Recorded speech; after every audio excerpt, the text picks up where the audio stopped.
അടുത്ത് ഒരിക്കലും quotient rule direct ചെയ്യാനായിട്ട് പറയത്തില്ല. നമുക്ക് ഓർത്തിരിക്കാൻ ഒരു എളുപ്പവഴിയുണ്ട്. ഇങ്ങനെ വൈ വന്നാൽ, ഫ്രാക്ഷൻ വന്നാൽ ഉറപ്പായിട്ടും കോഷ്യൻ റൂൾ ആയിരിക്കും. നമുക്ക് അറിയുന്ന രണ്ട് ഫംഗ്ഷൻസ്, എക്സ് എന്നുള്ള ഫംഗ്ഷൻ നമുക്ക് അറിയാം, അതുപോലെ സൈൻ എക്സ് എന്നുള്ള ഫംഗ്ഷൻ അറിയാം. ഈ അറിയുന്ന രണ്ട് ഫംഗ്ഷന് ബൈ ആയിട്ട് കിടന്നാൽ ഉറപ്പായിട്ടും എന്താണ് കോഷ്യൻ റൂൾ വെച്ചിട്ട് മാത്രമേ ചെയ്യാൻ പറ്റുള്ളൂ. ഇത് എളുപ്പമാണ്. നമുക്കറിയാം ഇത് ന്യൂമറേറ്റർ ആണ്, ഇത് ഡിനോമിനേറ്റർ ആണെന്ന് നമുക്കറിയാം. ആ ഇക്വേഷൻ ഒന്ന് നോക്കുക.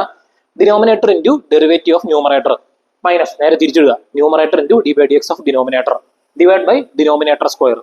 രണ്ടാമത്തേനെ കൊണ്ട് ആദ്യത്തെ മൾട്ടിപ്ലൈ ചെയ്യുക, നേരെ മൈനസ് ഇട്ടിട്ട് നേരെ തിരിച്ചിടുക, ഡിവൈഡ് ബൈ ഡിനോമിനേറ്റർ സ്ക്വയർ. അപ്പൊ ഞാൻ ചെയ്ത് കാണിച്ചു തരാം. അപ്പൊ നമുക്കടുത്ത് പറയില്ല കോഷ്യൻ റൂൾ യൂസ് ചെയ്യാൻ, നമ്മൾ മനസ്സിലാക്കണം. എങ്ങനെ ഫ്രാക്ഷൻ ആണെങ്കിൽ ഉറപ്പായിട്ട് എന്താണ് കോഷ്യൻ റൂൾ ആണ്. ഇട്ട് കൊടുക്കുക. നമുക്ക് ഇതിനകത്ത് ഇട്ട് കൊടുക്കുമ്പോൾ സൈൻ എക്സ് ഇൻറ്റു ഡിനോമിനേറ്ററിന്റെ സാൻസ്, ഇതാണ് ന്യൂമറേറ്റർ, ഇതാണ് ഡിനോമിനേറ്റർ.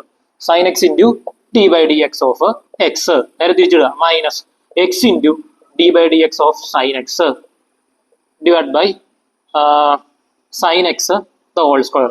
ഞാനിപ്പോൾ എന്നാ ചെയ്തെന്ന് വെച്ചാൽ ന്യൂമറേറ്റർ ഡിനോമിനേറ്ററിന്റെ സ്ഥാനത്ത് ഇട്ട് കൊടുത്തു.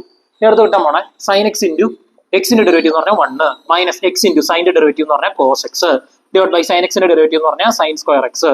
ഇതൊന്ന് റെഡിയാക്കി എഴുതി കഴിഞ്ഞാൽ സൈൻ എക്സ് ഇൻറ്റു 1 എന്ന് പറഞ്ഞാൽ sine x minus x cos x divided by sine square x. ഇത്രേ ഉള്ളൂ കേട്ടോ.